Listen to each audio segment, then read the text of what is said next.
प्यारे बच्चों, नमस्कार। आपका एक बार पुनः स्वागत है अमरेंद्र त्रिपाठी के साथ मेरे चैनल पर।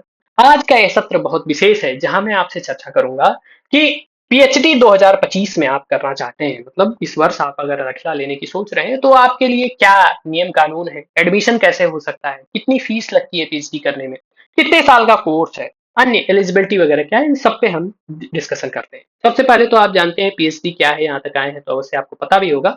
डॉक्टर ऑफ फिलोसफी किसी भी सब्जेक्ट में जब आप एमए कर लेते हो तो उसके बाद जो उच्चतम डिग्री है, इसके बाद पोस्ट डॉक और डीलिट होती है, लेकिन जो उच्चतम डिग्री स्वीकार की जाती है वह डॉक्टर ऑफ फिलोसफी है। उसमें आप दर्शन मतलब शोध कार्य कर रहे होते हैं, तो यह पीएचडी है।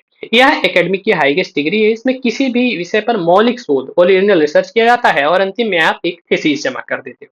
अब भैया इसमें एडमिशन कैसे होता है? तो एडमिशन के लिए न्यूनतम योग्यता क्या है? मास्टर्स होनी चाहिए 55% के साथ। और दूसरा एक जो कैटेगरी है वह है 4 ईयर प्रोग्राम, यही न्यू कैटेगरी है। उसमें कितना होना चाहिए? 75% होना चाहिए। अगर आप 4 ईयर प्रोग्राम से आ रहे हो तो आपके पास 75% हो, और एमए हो या 55% के साथ रिजर्वेशन कैटेगरीज में आपको लाभ मिल जाएगा, तो आप जो है एडमिशन प्राप्त कर लेंगे। अब एडमिशन करने के दो तरीके हैं। बहुत सारे यूनिवर्सिटीज अभी भी इंट्रेंस टेस्ट प्लस इंटरव्यू के साथ जाते हैं। जैसे आप देखेंगे कि कौन सा परीक्षा है, सीयूटी पीजी नहीं, गलत लिखा गया। जैसे रेट है, रेट होता है रिसर्च इंटरेस्ट टेस्ट, विश्वविद्यालय स्तर की परीक्षा। जैसे आप हरी अभी मैंने हिमाचल विश्वविद्यालय में आपको बताया था, तो वहां पे नेट हो जेआरएफ हो तो भी आपको क्या देना होगा? इंट्रेंस टेस्ट देना होगा, और उसके बाद इंटरव्यू होगा, तब जो है आपका सिलेक्शन होगा।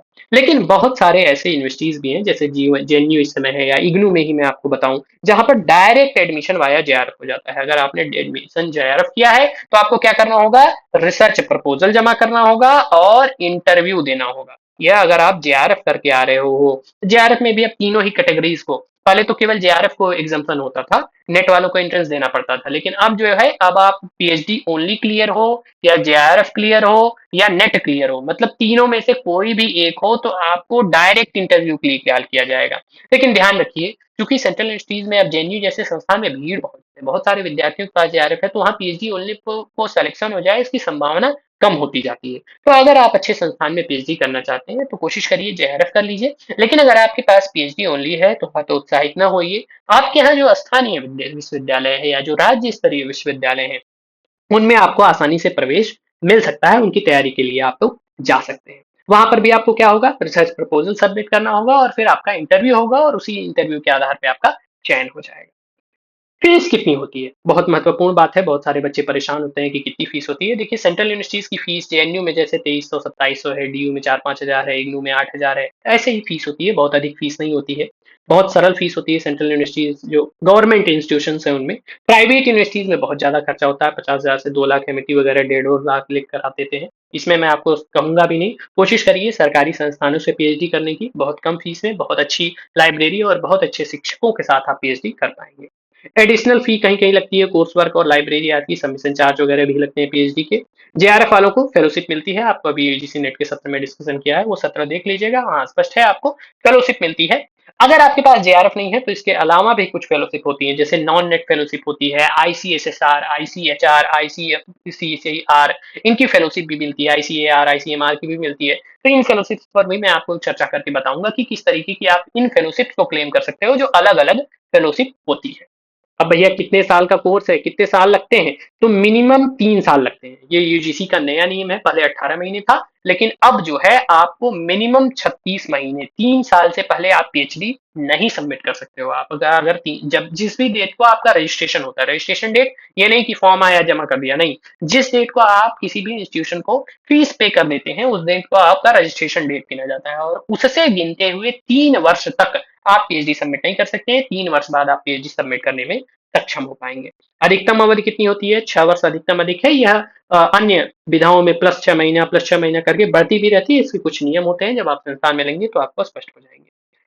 6 से 12 महीने का कोर्स वर्क होता है। पीएचडी में जब आप एडमिशन लेते हो तो सबसे पहला काम क्या होता है? कोर्स वर्क का होता है। कोर्स वर्क में आपको यह सिखाया जाता है कि आपको रिसर्च कैसे करनी है, रिसर्च पेपर कैसे लिखना है, रिसर्च मेथोडोलॉजी क्या है। वहाँ पर रिसर्च मेथोडोलॉजी का आपका पेपर होता है। वहाँ पर थीसिस राइटिंग में आपको क्या होता है, रेफरेंसिंग स्टाइल्स क्या होती हैं, वर्कशॉप्स होती हैं, ये रिसर्च एथिक्स क्या होते हैं, इन सब पर चर्चा की जाती है। अधिक समय 6 महीना है, अधिकतम 6 महीना लगता है। बहुत जगह 12 महीने के भी कोर्स हो रहे हैं, लेकिन 18 क्रेडिट का सामान्य कोर्स है जो सभी विश्वविद्यालयों में 6 से 12 महीने अपने अपने विश्वविद्यालय के अनुसार नियमावली है, जिसमें आपको यह पूरा करना होता है। इसमें आप फिर रिसर्च सीखते हो, फिर आप रिसर्च करते हो, फिर थीसिस लिखते हैं। समय बढ़ाने के लिए विश्वविद्यालय से अनुमति लेते हैं, अगर अभी आपका जो मैंने कहा प्लस 6 महीने का एक्सटेंशन जो आपको मिलता है, ठीक? ये आपको मिलता रहता है। इस तरीके से आप पीएचडी प्रोग्रेशन करते हैं। अब अगले सत्र में जब हम मिलेंगे तो हम डिस्कशन करेंगे रिसर्च प्रपोजल के बारे में कि आप अगर रिसर्च शोध सिनॉप्सिस, शोध का विषय का चयन कैसे कर रहे हैं, शोध सिनॉप्सिस कैसे बना रहे हैं, रिसर्च प्रपोजल कैसे तैयार कर रहे हैं, इस पर डिस्कशन करेंगे। और इसी तरीके के बहुत सारे सत्रों में मैं आपको सरल भाषा में, आसान भाषा में पूरी जानकारी ए टू जेड जानकारी देने की कोशिश कर रहा हूँ, जहाँ आपको सभी विषय, सभी डाउट्स अच्छे से क्लियर हो जाएँ, कोई आपको भ्रम न रहे, कोई आपका डाउट हो तो आप कमेंट बता देना, मैं उसका आपको क्लियरिटी दे दूँगा। मिलेंगे अगले सत्रों में, तब तक यह वीडियो अपने दोस्तों तक पहुँचा दीजिए जो पीएचडी करना चाहते हैं। चैनल सब्सक्राइब कर लीजिए इसी तरीके के सत्रों के लिए। तब तक के लिए नमस्कार, मिलते हैं। सर्वेभ्यो नमो नमः।